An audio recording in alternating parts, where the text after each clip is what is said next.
Salam Bapak Ibu semua yang dikasihi oleh Tuhan. Pada kesempatan ini kita akan belajar salah satu bagian firman Tuhan yang terambil dari kitab Mazmur pasalnya yang ke-90 ayatnya yang ke-12. Demikian bunyi firman Tuhan. Ajarlah kami menghitung hari-hari kami sedemikian, hingga kami beroleh hati yang bijaksana. Bapak Ibu saudaraku yang dikasihi oleh Tuhan dimanapun saudara berada, saya rindu mengajak saudara dan saya untuk sepakat untuk mengevaluasi hidup kita, bahwa ada sesuatu yang sedang terjadi di dalam kehidupan kita di akhir zaman ini. Perkembangan zaman, perkembangan teknologi yang sedemikian rupa, yang mempunyai dampak yang luar biasa terhadap kehidupan manusia, secara tidak langsung maupun secara langsung mengkondisikan manusia, terutama setiap orang yang percaya kepada Tuhan, untuk tidak waspada terhadap realitas hidup kita, bahwa waktu itu terus berjalan. Tidak ada yang bisa menghentikannya, tidak ada yang bisa menahan laju perjalanan waktu itu. Sebentar lagi kita akan mengakhiri tahun 2022. Tinggal menghitung hari kita menyelesaikan tahun ini dengan begitu banyak cerita, begitu banyak kesaksian tentang perjalanan hidup kita di dunia ini maupun perjalanan hidup kita bersama-sama dengan Tuhan. Tetapi inilah satu hal yang ingin saya sampaikan kepada kita semua, bahwa kita perlu siuman. Kita perlu sadar saudaraku bahwa waktu itu terus berjalan. Memang semua orang juga tahu. Tetapi di balik dari perjalanan waktu itu, menguat kehidupan kita, berisi sejarah kehidupan kita.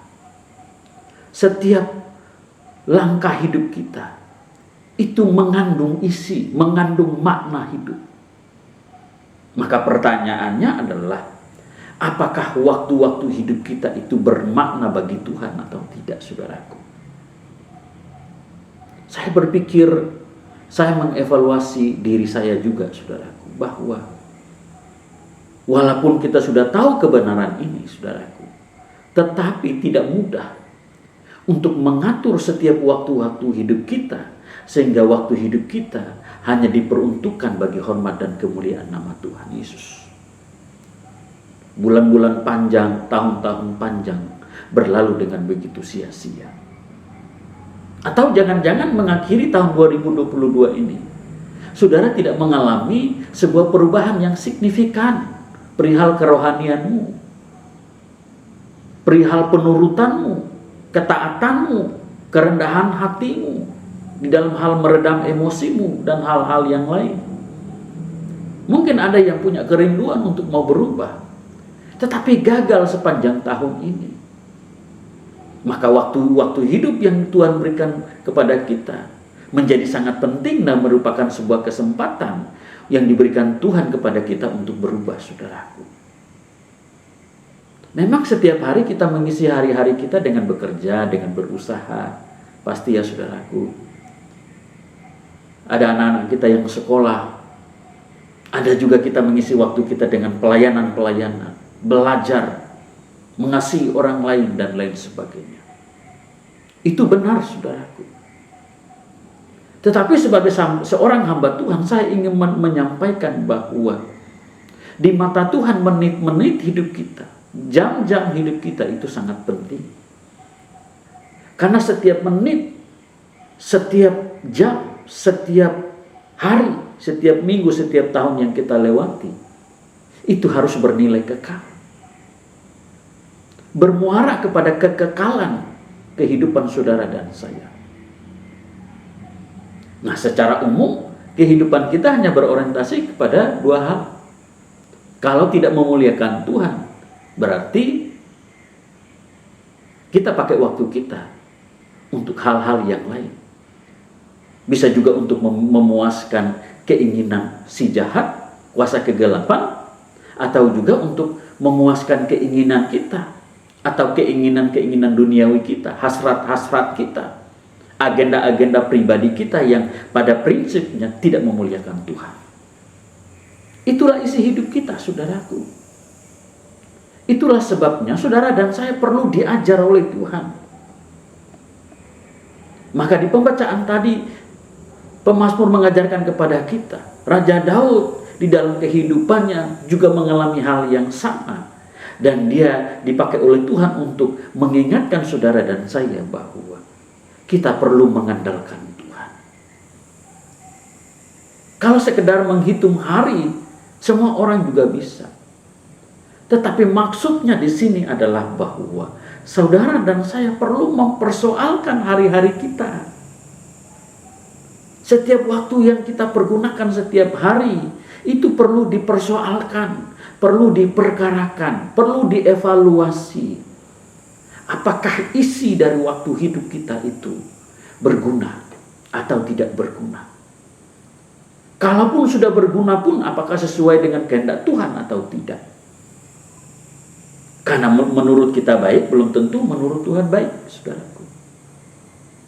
Maka dengan memperkarakan kehidupan kita, kita bisa berjalan seiring dengan Tuhan. Maka di tema khotbah saat ini kita belajar tentang seirama dengan Tuhan. Kalau kita berani memperkarakan hidup kita setiap hari, kita pasti akan dituntun, kita diajar, kita digarap oleh Tuhan supaya hidup seirama dengan Tuhan. Karena itulah yang Tuhan inginkan, saudaraku yang dikasihi oleh Tuhan. Tidak ada seorang pun yang dapat menghitung hari-harinya. Tidak ada seorang pun yang dapat memanfaatkan hari-harinya. Dan itu dapat dilakukan dengan bijaksana untuk kemuliaan nama Tuhan. Tidak mungkin, saudaraku. Karena musuh kita itu musuh yang luar biasa. Kuasa kegelapan itu kuasa yang hebat. Kalau tanpa Tuhan, semua orang pasti terseok-seok. Karena itu kita butuh Tuhan. Jadi pada waktu pemazmur mengajarkan kepada kita untuk menghitung hari-hari hidup kita, secara tidak langsung pemazmur mengajarkan kepada kita untuk selalu mengandalkan kekuatan Tuhan yang memampukan kita, memampukan saudara untuk dapat melewati hari-hari hidup kita bersama dengan Tuhan, untuk dapat mengevaluasi hidup kita bersama dengan Tuhan. Supaya kita mendapat penerangan, kita mendapat nasihat, mungkin kita ditegur, mungkin kita diajar, bahkan mungkin isinya adalah kita dihajar oleh Tuhan. Karena itu pasti untuk kebaikan saudara dan saya. Jadi intinya kita perlu Tuhan, saudaraku. Kita perlu hati yang bijaksana daripada Bapa di surga.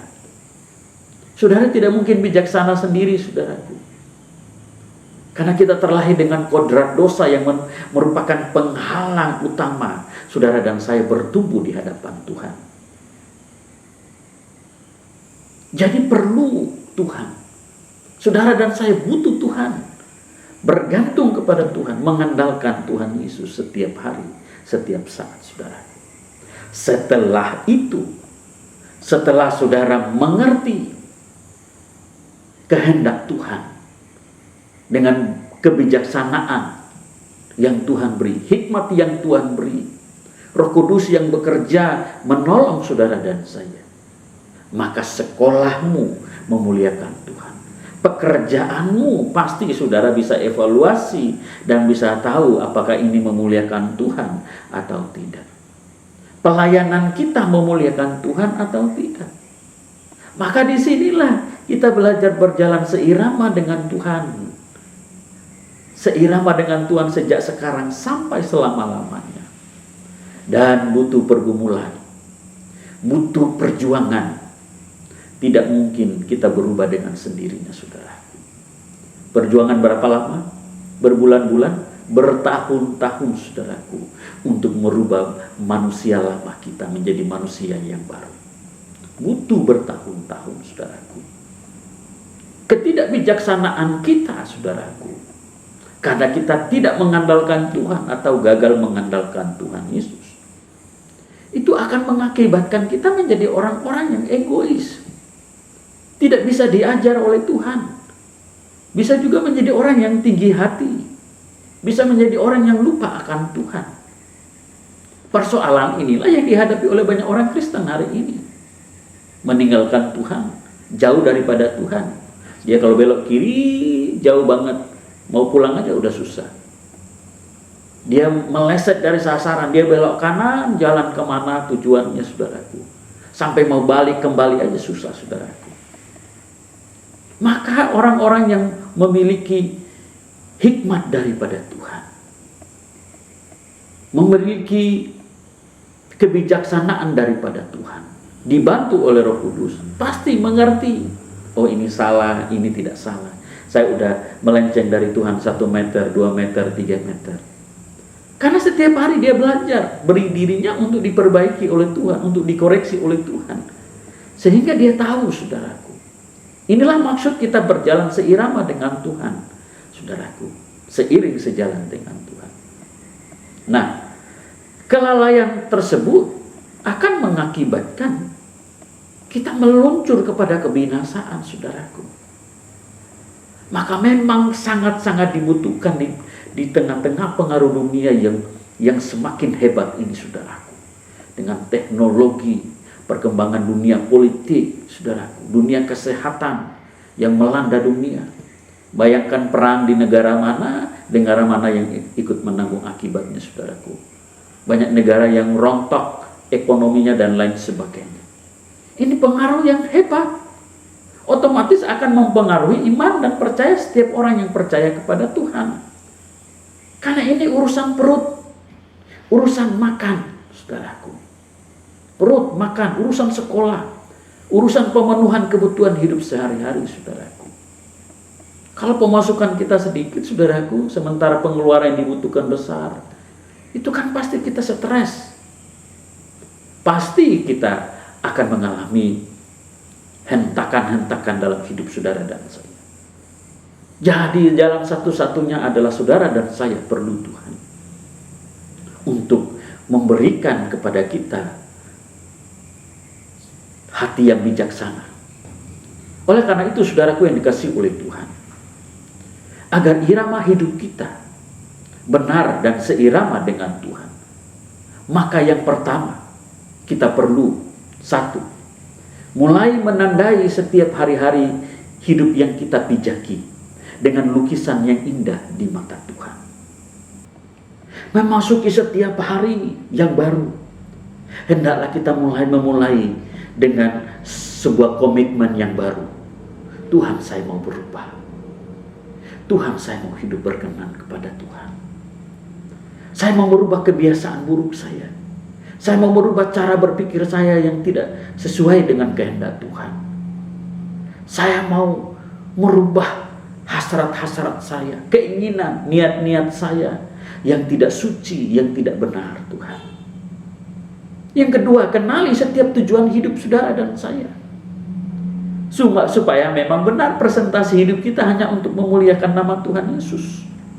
Makanya dalam 1 Korintus pasal 10 ayatnya yang ke-31, di sana mengatakan bahwa aku berkata, hendaklah jika engkau makan, jika engkau minum, atau melakukan segala sesuatu yang lain, lakukanlah untuk kemuliaan nama Tuhan Yesus. Memang ini akan merangkum seluruh kegiatan hidup kita.